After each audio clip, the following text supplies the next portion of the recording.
This is the interrogation of an unnamed car burglar. The interrogation room is set up to optimize the chances of the interrogator extracting compelling evidence against the suspect. Notice how small the room and the table is. This is to allow the interrogator to get closer to the suspect during the interrogation so as to add more pressure on the suspect, making him more nervous and more likely to reveal incriminating information.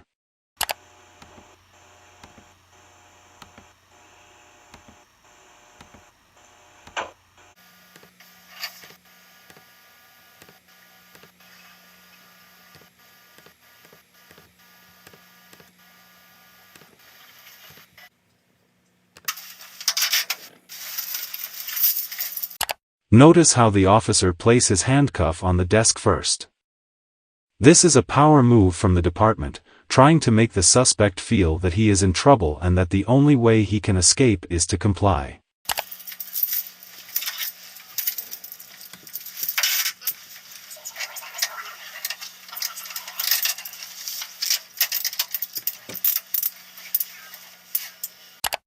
The interrogator stands beside the officer to make the suspect feel cornered, while showing that he is in control here.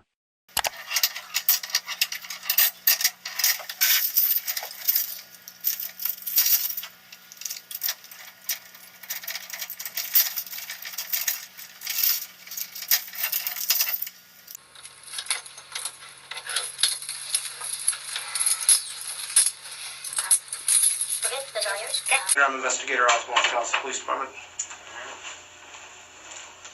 I understand you said you'd be willing to talk to me about why you're in handcuffs? Yes, sir. Okay. It is common for the interrogator to put his phone out in the open to signal to the suspect that he has incriminating evidence inside his phone and he is already guilty of the crime. The interrogator will first proceed to read the suspect his rights. Being it is a criminal investigation, obviously you're not free to go because you have warrants for your arrest. I'm going to read your Miranda because it's very important you understand your rights. Okay? You have the right to remain silent. Anything you say can and will be used against you in a court of law. You have the right to talk to a lawyer and have them present with you while you're being questioned. If you cannot afford to hire a lawyer, one will be appointed to represent you before any question if you wish. You can decide at any time to exercise these rights and not answer any questions or make any statements. Do you understand each of these rights I've explained to you? Have you previously asked any other law enforcement officer to allow you to speak to an attorney about this incident? Have these rights in mind? Do you wish to talk to me now?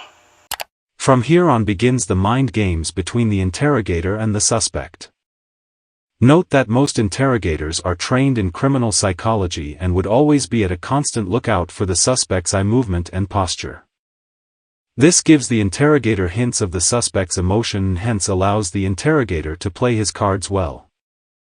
If the suspect appears nervous, interrogator may choose to open and warm up to them. In this case, the suspect appears rather nonchalant. An interrogator may choose to add severity to his crime. Knowing that he is suspected of stealing a car, the interrogator may first assume his intentions of stealing the car, such as using the car to commit more crimes. The suspect, who is now afraid of having more charges pressed against him, may want to clear the assumptions and inadvertently confess to stealing the car. I'm sorry? Have these rights in mind. Do you wish to talk to me now? No, sir. You don't want to talk to me? I just call Mom. Okay, you can call your mom at the jail. All right. We'll get you out of here as quick as we can.